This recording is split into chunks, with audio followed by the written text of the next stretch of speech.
Hey everyone, my name is Sadie and welcome back to my channel, or if it's your first time here, welcome. I'm so glad you're watching this video. So with the weather starting to warm up here, I thought it would be a perfect time to do a little sunscreen roundup and review some of the sunscreens I've been testing lately. I think about my sunscreen every day, no matter what time of year it is, but I know since it's the summer and people are spending more time outdoors, more people are concerned about their sunscreen. So I have 5 sunscreens to talk about today, some of them Korean sunscreens, some of them American sunscreens, and also one sunscreen I've been using specifically for reapplying my sunscreen. So without further ado, let's get into this review of some sunscreens for the summer. This first one I want to mention I don't actually have with me anymore because I used it all up, and this is the Beauty of Joseon Relief Sun SPF 50. Beauty of Joseon is a Korean skincare brand that's newer to me,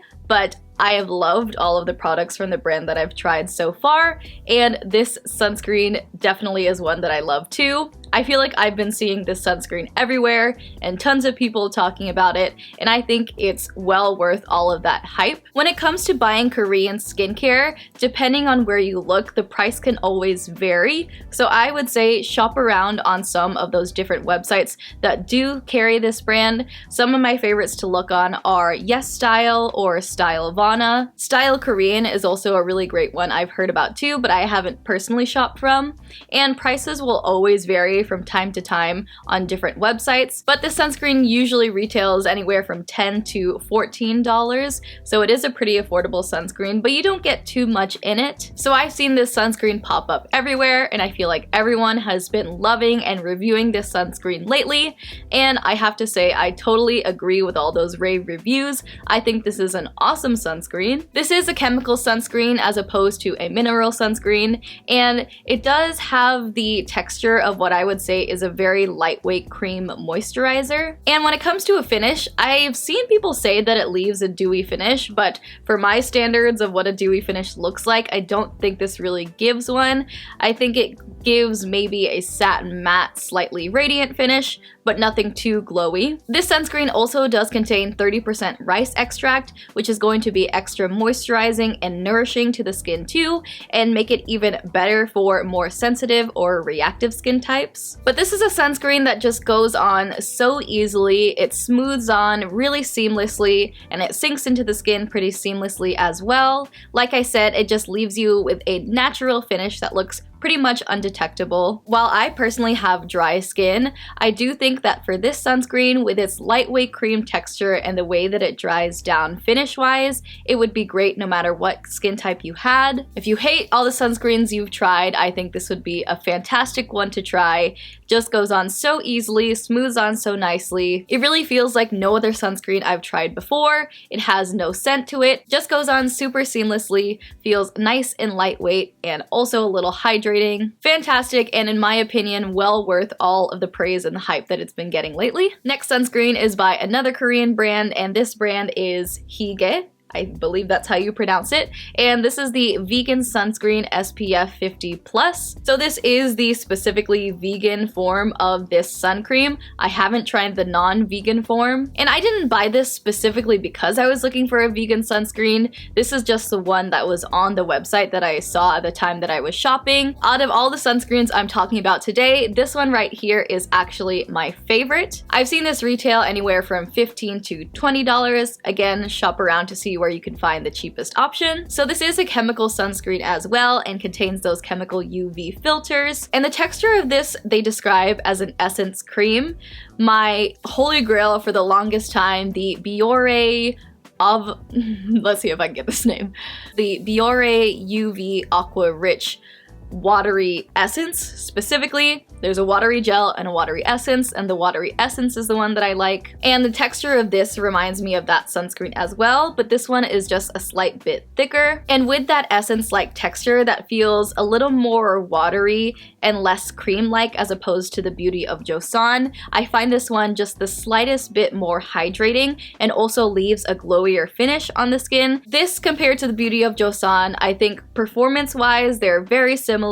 They both go on super seamlessly, no pilling, no white cast, but this one, with me having drier skin, the texture of this and it being that slight bit more moisturizing and hydrating, I just prefer it a little bit more. This sunscreen also contains marine algae, which is an antioxidant, and it also contains beetroot extract, which is of course a highlighted ingredient in one of my favorite sunscreens ever, which I can't wait for its return, but the Beet Shield or the Beat the Sun by Crave Beauty, which is a sunscreen that was well loved by me and many others, but was discontinued a while back, but I'm pretty sure will be returning sometime soon in a chemical and a mineral version if I'm not mistaken, and I can't wait for that sunscreen to come back because I loved it. But yeah, this highlights some similar ingredients to that one. They do advertise this sunscreen as a hypoallergenic sunscreen.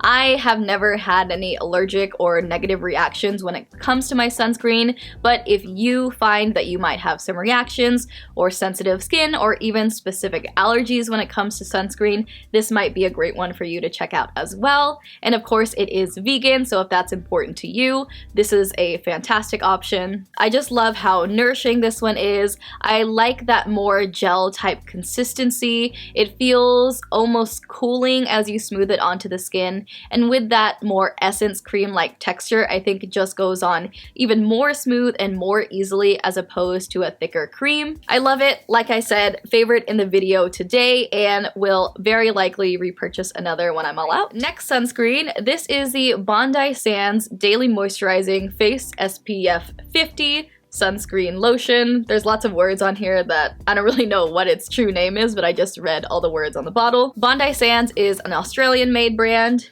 Has a little kangaroo on the bottle to prove that to you. And of all the ones I'm reviewing today, this is the most affordable, as in you get the most bang for your buck. This bottle right here retails for $10 and it is 75 milliliters, which is bigger than the other options that I'm talking about today. And this sunscreen is another chemical sunscreen. I definitely have a preference of chemical sunscreens because I feel like chemical sunscreens are always less likely to have a white cast, at least in my experience, and I know a lot of other people's experiences too. So because of that reason mostly, I tend to go for chemical over mineral sunscreens. Now it says really large on the bottle, and it's also in the name that this is a fragrance-free sunscreen. While that may mean they don't add any additional fragrance, this definitely has a smell to it. It smells like what I think a traditional American sunscreen smells like. This smells like a day at the beach, reminds me of when I'd go to the beach and my mom would force me to reapply my sunscreen, and I'd begrudgingly stand there while she'd rub the sunscreen into my skin and I'd smell that smell, and this has that same kind of smell. So I definitely don't agree with the labeling of this being fragrance free, because I'm not the most sensitive to fragrances, but I definitely noticed that very familiar sunscreen smell as I was putting it on. While this is an Australian made sunscreen, this really does remind me of those traditional American sunscreens, not necessarily like high-end ones that you would find in Sephora, but you know, ones that you would find at like Target or the drugstore that you would use on your body, like the copper tones out there. It again says this is non-greasy, but even me, a person who has dry skin and likes a glowy look, I thought this one gave the slightest greasy look. It did look very nice and glowy, and when I first applied it, I liked the look, but it felt like that greasiness never really went away. It felt like it never really sank into the skin, and it felt like it just sat on top. It did mix okay with whatever I was using underneath it. It wouldn't cause any pilling or have any weird reaction to it, but it just felt like the sunscreen sat on top of my skin. It felt like I had the slightest, greasiest film on my skin all day. It doesn't leave a white cast or anything, so it's not like that type of finish is left on your skin, and it's not like it feels like it's hard to rub in either. It's just that slight bit of greasiness, too much of a glow for my liking, and if you had oily skin, I don't think this would be a great option for you, but if you had dry skin, then you may like this one. It's not my favorite of the ones I've tried here today, although it is the most economical since you get a fair amount for just $10. I think that there are just better options out there that I've already talked about in this video that make me not want to reach for this one. I'll probably still use it throughout the summer, maybe on the rest of my body as opposed to my face. And one great thing about this that isn't true for most of the other ones I'm talking about today is this one is also very water resistant. So if you're spending a day at the beach or at the pool, this might be a great option for you then too. But if you hate that greasy sunscreen feeling and you hate the smell of a traditional sunscreen, then I would stay away from this one. Alright, this next sunscreen I have here is just a little sample, and how cute is this bottle? This is by the brand Hero Cosmetics, and this is the Force Shield Super Light Sunscreen Broad Spectrum SPF 30. So of all the ones I'm talking about today, this one is the only one that's only SPF 30.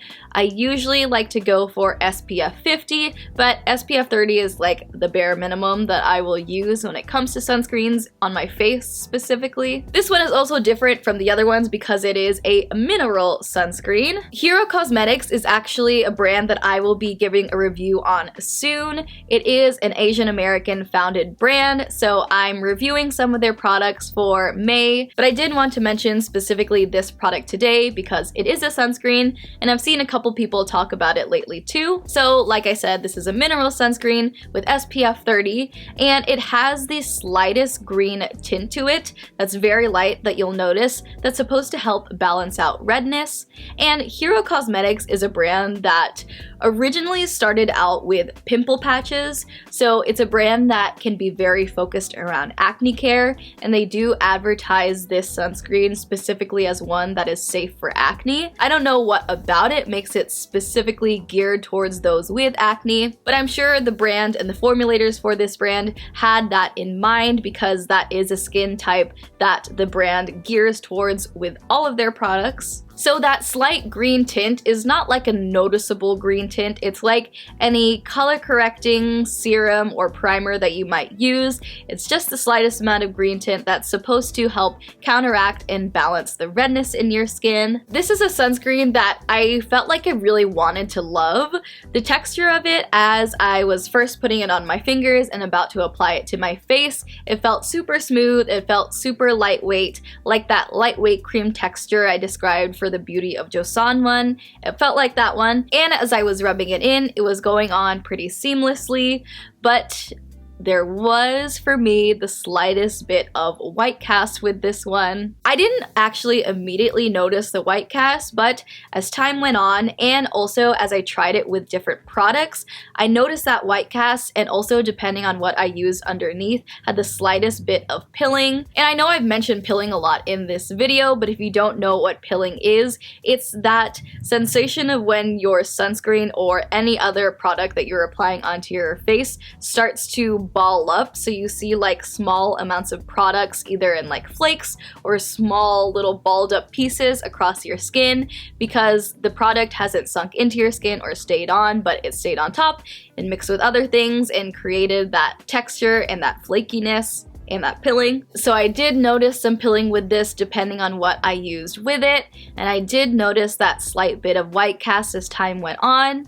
I really wanted to like it because of how smoothly it went on, and also it left a nice glowy finish on the skin too. It didn't have any scent to it at all, and I like how it felt initially. It felt nice and lightweight and not at all greasy, but sadly, it did pill, it did have a white cast, and it's only SPF 30, so with all of those things taking into consideration, and this is also actually the most expensive, obviously not this bottle, but the full-size version of this is $20, which isn't the most high-end, but is the most expensive of the options I'm mentioning here today. So because of those problems, and because it's not so seamless or easy to use, and it's a little bit fussy, I will use up this sample, but will not end up buying the full size. I wanted to really love it. Maybe some people with lighter skin and more oily skin will really like this, but I just didn't. And the final sunscreen I wanted to mention today is a very different one because it's actually a sunscreen spray, and this is the JM Solution Glow Luminous Flower Sun Spray, and this one has the rose scent added to it. This is also SPF 50, and as you can see is a sunscreen spray and is actually an aerosol spray. So I bought this looking for a sunscreen that I could use for reapplication. While I am good about putting on my sunscreen in the morning, I can be pretty lazy about reapplying it during the day. So I wanted something super easy and specifically a spray form that I could use for reapplying. And I feel like there are just not a lot of options for sunscreen sprays out there. I know that there are some. I know that Kula is a brand that makes one and also sells them at Sephora. Kate Somerville, I believe, has an option as well. But both of those are pretty expensive and from what I can see don't have the best reviews. But after searching for lots of different sunscreen sprays, I actually came across this one specifically on Amazon. And JM Solution is a Korean brand, but I feel like is not the most popular Korean brand. And I think the brand is very well known for like the sheet masks. So it wasn't a brand that I was really familiar with at all, but it is a brand I came across when I was looking for sunscreen sprays on Amazon specifically. And this product I struggle to find on some of the other normal websites that I would use for shopping for Korean skincare that I mentioned, like YesStyle or Stylovana. I don't really see this brand or this product on there, so it can be hard to find. But to talk about the product itself, it does come out in that aerosol form, so it's a nice lightweight spray. And as I'm spraying it and I'm feeling it in the air and as it's coming out of the bottle, it seems a little powdery. But as soon as you notice it settling on your skin, it does actually have a nice glowy finish to the skin. I've been putting this on over makeup, and I was worried specifically for my eye makeup because I didn't want my eye makeup to run, which I can experience after using some facial sprays during the day. But with this being an aerosol and really nice lightweight texture, it didn't affect my makeup negatively whatsoever, and actually felt like it gave me a nice glowy boost during the day when I feel like my skin can start to dry out later in the day. This sunscreen spray added a nice healthy glow along with, you know, boosting that sun protection midway throughout the day. Now I know when it comes to applying your sunscreen, it's always important to get a nice even coverage that's generously applied so you really get that sun protection from it, and it can be harder to ensure you are getting that even protection when it comes to an aerosol spray like this. So when I'm using this, I just am sure to apply a pretty generous amount, and you do get a generous amount in this spray as well. Price-wise, I've seen this retail anywhere from $17 to $20. I'm curious to see if this will really stand up to being in the sun for a really long time, since like I said, with it being in that aerosol format, it can be harder to get that nice even coverage. So as it's becoming summer and I'm spending more time outdoors, I'm curious to see how this will hold up in those situations. But for now, I'm really impressed with it. This one has a slight rose scent to it, so if you don't like rose, then this wouldn't be great for you, but there's lots of different options for this sunscreen spray also. Makes reapplying super easy, leaves a nice glowy finish that doesn't affect your makeup whatsoever. I'm impressed. Okay, and that completes this review on some of the sunscreens that I have been trying lately. Sunscreen is truly one of the best things that you can do for the look of your skin, to help battle against hyperpigmentation and dark spots, to help with fine lines and aging over time. Truly, it's so important for you to wear your sunscreen every single day, so I hope that you are. And if you aren't and you're looking for some good sunscreen options to try, I hope you'll try out some of the ones I suggested today. Thank you so much for watching this video. I hope you enjoyed it. Leave a like or a comment down below if you feel so inclined. And if you haven't already, hit subscribe to stick around. I would so appreciate if you did. And until the next video, I will see you all then. Bye!